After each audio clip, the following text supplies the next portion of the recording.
Hai guys, balik lagi sama gue. Squid Game udah keluar nih season keduanya. Yang gue kira bakal fail dan cuman buat manjang-manjangin season 1 aja. Tapi justru sebaliknya, gue suka banget sama season kedua ini. Dan untuk video kali ini, gue nggak bahas soal detail, karena udah pasti banyak dibahas di video lain, kayak dinding yang nunjukin game yang bakal dimainin, atau penjaga nomor 11 yang sengaja geser senjatanya untuk nyelamatin pemain nomor 246, atau boneka di mid credit scene yang berasal dari buku Korea yang kemungkinan game selanjutnya adalah Death Train. Tapi di sini gue pengen memprediksi kira-kira bagaimana jalan cerita Squid Game season ketiga yang akan tayang 27 Juni 2025. Awalnya, kreatornya cuma pengen bikin sampai season kedua. Tapi ternyata waktu nulis ceritanya bisa lebih dari 10 episode. Dan dia mutusin buat mecah jadi 2 season. Yaitu di season kedua dan ketiga. Dan yang menurut gue, season 1 dan kedua ini punya banyak kesamaan yang bisa jadi clue untuk di season ketiganya. Apa aja sih kesamaannya? Yang pertama, selain dari game yang sama-sama red light green light di game pertama dan pemain 001 yang merupakan orang di belakang layar yang ikut main adalah Oh Ilnam yang sebenarnya merupakan VIP, sedangkan di season kedua frontman yang make nomor 001 yang di season pertama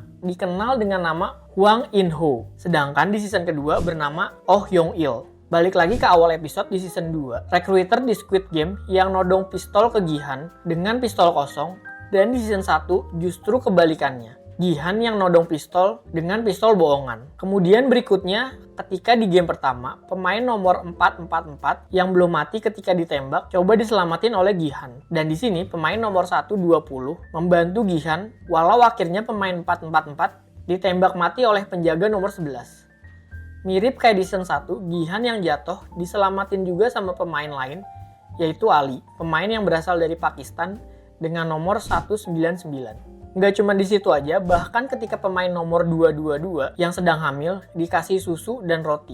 Di season 1, yang ngasih roti adalah teman dari Gi-han yang bernomor 218 menjadi lawan dari Gi-han dan mati di akhir season. Dan di season 2, yang ngasih roti juga teman Gi-han yang lain dengan nomor 390 yang jadi orang kepercayaan Gi-han lebih dari frontman. Karena di akhir season 2, Gi-han lebih milih temennya daripada frontman. Yang ternyata dia juga mati di akhir season 2. Dan kita bisa ngeliat suasana di game kedua yang sama-sama mirip kayak di season 1 dan 2 dengan gambar awan dan halaman sekolah, walau gamenya agak berbeda ya. Kemudian ada pemain yang izin ke WC malam-malam, dan ketika udah diizinin ada orang yang tiba-tiba nyelak ingin ikut ke WC juga. Kemudian adanya kekacauan waktu mati lampu. Seperti di season 1, pemain yang nyerang pemain lain untuk nambah nilai uang yang didapat, sedangkan di season 2 karena adanya jumlah yang sama dalam voting, walau tujuannya sama untuk nambah hadiah dengan cara ngebunuh peserta lain. Next, kejadian kekacauan di malam hari juga memberikan kita hint kalau misalkan Minsu atau pemain 125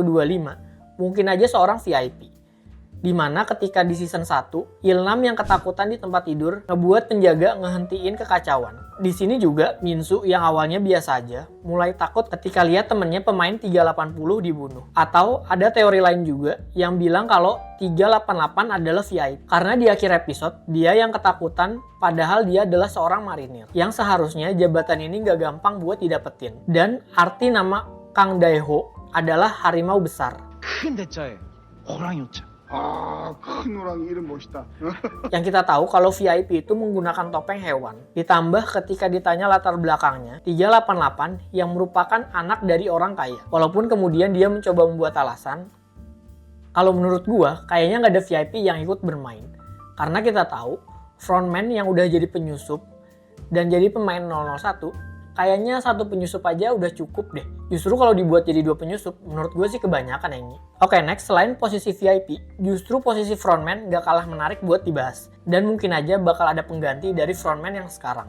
Dan ini pendapat gue tentang posisi frontman. Banyak orang yang berpendapat kalau Gi-hun sendiri yang bakal duduk di posisi frontman. Ditambah omongan dari Hwang Dong-hyuk yang dikutip dari Verity, yang dia bilang kalau Gi-hun gak akan jadi orang yang sama kayak di season 2. Nggak sama. Maksudnya gimana nih? Apa Gi-hun nggak pengen ngehentiin permainan dan jadi bagian dari permainan? Atau nggak sama dalam hal yang lain? Ditambah ketika acara Tonight Show with Jimmy Fallon, pemeran Gi-hun mencet tombol O dan X bersamaan ketika ditanya apakah dia bakal jadi frontman. Do you become the new frontman? That's the rumor. And are you now in charge of the games? What? Really? Yang menurut gue bisa aja dia jadi frontman, tapi hatinya enggak. Yang hatinya tetap pengen ngubah permainan dari dalam. Atau ada teori lain, bisa jadi posisi frontman ini digantiin sama pemain 246. Ya kita tahu pemain 246 ini diselamatin sama penjaga nomor 11. Dan dia butuh donor sumsum untuk anaknya. Cerita ini mirip sama latar belakang frontman, di mana mereka ikut main game, tapi setelah selesai game, justru mereka ditinggal sama orang yang mereka sayang. Mungkin aja pemain 246 ini menang game, dan setelah balik ke dunia nyata, anaknya udah keburu meninggal. Dan dia balik lagi jadi frontman, karena rasa kemanusiaannya udah hilang kayak frontman yang sekarang. Atau bisa juga pemain nomor 246 ini ngebantu penjaga nomor 11 dan ngebongkar penjualan organ ilegal yang ada di pulau ini. Dan justru mendapatkan donor untuk anaknya. Yang jadi persilangan antara dia mau nyelamatin anaknya dengan organ ilegal atau tetap sama keyakinannya. Menurut gue ini bakal jadi pergumulan yang menarik. Kemudian di akhir season 2 kita tahu kalau polisi udah makin dekat sama pulau. Yes, menurut gue pulau dengan jebakan itu bukan pulau dari Squid Game. Tapi dia udah makin dekat sama pulau yang asli. Kenapa? Karena kaptennya ngerusak drone yang bisa mempermudah pencarian pulau Squid Game. Dan kita tahu ternyata dia adalah komplotan dari Game Master. Dan menurut gua, di awal season 3, polisi masih nyari pulaunya. Dan di pertengahan, dia baru nemuin pulaunya. Dan mungkin aja sebelum ketemu Gihan, dia akan kerjasama sama penjaga nomor 11 dan pemain nomor 246 buat ngebasmi perdagangan organ ilegal. Kemudian di akhir season, baru mereka bertemu dengan Gihan. Dan dari sekian banyak pemain, ada satu pemain yang menurut gue sangat menarik untuk dibahas.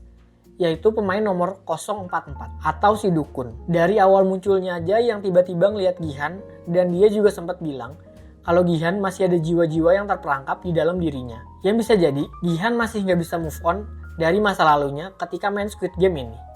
Dan banyak gelagatnya juga yang jadi hint untuk di season ketiga.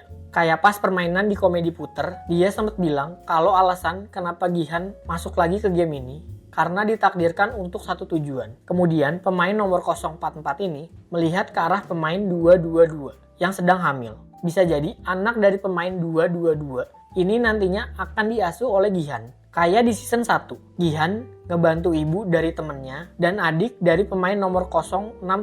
Oke, yang kita tahu, season ketiga ini masih tersisa 3 game lagi. Satu di mid credit scene, mungkin aja permainan dari Death Train, di mana para pemain menjadi kereta dan jangan sampai kepilih. Dan kayak di season 1, waktu permainan kaca, di mana pemain milih urutan dan urutan terakhir yang jadi paling aman. Dan justru game ini kebalikannya. Urutan pertama lah yang paling aman. Kemudian ada teori tentang game lainnya. Kalau dilihat dari dinding yang ada di gambar, orang ngegantung yang mungkin aja itu game monkey bar dan papan catur dengan logo salib yang dianggap itu sebagai human chess. Tapi justru menurut gue beda. Di season 1, emang gambar di dinding jadi clue dari semua game. Tapi semua game tergambar. Sedangkan di season 2 ini hanya 2 gambar itu aja. Menurut gue ini bukanlah clue untuk game berikutnya. Dan kalau gue bandingin season 1 dan season 2, di mana game keempat di season 1 adalah game kelereng yang jadi game yang paling sedih dan game yang paling emosional. Yang seharusnya game kayak gini juga ada di season selanjutnya, yang kita tahu kalau di season kedua ini lebih beraneka ragam karakternya. Ditambah ada ibu dan anak yang juga ikut join ke dalam game. Yang kalau ada game kayak kelereng, bakal jadi game yang gokil banget. Atau game Death Train yang bakal jadi kayak gini. Kemudian di game kelima di season 1 adalah game kaca. Dan di game ini peserta dibikin jadi 2 orang untuk game berikutnya. Bahkan ketika di game kelima ini bertahan 3 orang, mereka diminta untuk saling ngebunuh hingga nyisain 2 pemain untuk game final, yaitu Squid Game. Atau apakah Squid Game juga jadi game terakhir di permainan? Atau duel yang kayak di season 1 nggak terjadi di para peserta,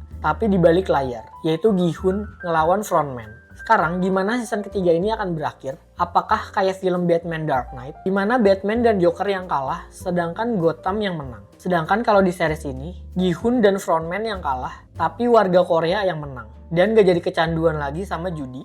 Atau ada ending lain? Dan gua punya beberapa teori untuk endingnya. Pertama, Gihan bakal menang lagi di permainan ini dan keluar dari pulau. Dia lebih milih ngebantu orang-orang di luar biar nggak tergiur buat ikut ke dalam game. Daripada berusaha buat ngancurin gamenya itu sendiri, justru dia berusaha dari luar. Yang menurut gue emang cukup klise dan kemungkinannya sangat kecil karena nggak terlalu dark. Tapi hal ini mungkin aja terjadi. Atau Gihan dan Frontman akan duel dan Gihan jadi Frontman berikutnya. Pemain 246 dan penjaga nomor 11 bakal duel dengan officer dan penjualan organ ilegal yang ngebantu anak dari pemain nomor nomor 246 ini. Atau kayak yang tadi gue bilang, pemain 246 ini menang Squid Game dan ngebantu anaknya. Tapi ketika dia balik ke dunia nyata, anaknya udah keburu meninggal. Dan dia pun justru yang jadi frontman. Karena pemain nomor 246 dan frontman punya background yang sama. Sama-sama ditinggal sama orang kesayangannya. Jadi pemain nomor 246 ini juga punya alasan yang kuat untuk jadi frontman berikutnya. Dan sama seperti di season 1, di mana semua pemainnya mati, dan yang selamat cuma ada 2, yaitu Gihan dan pemain nomor 246.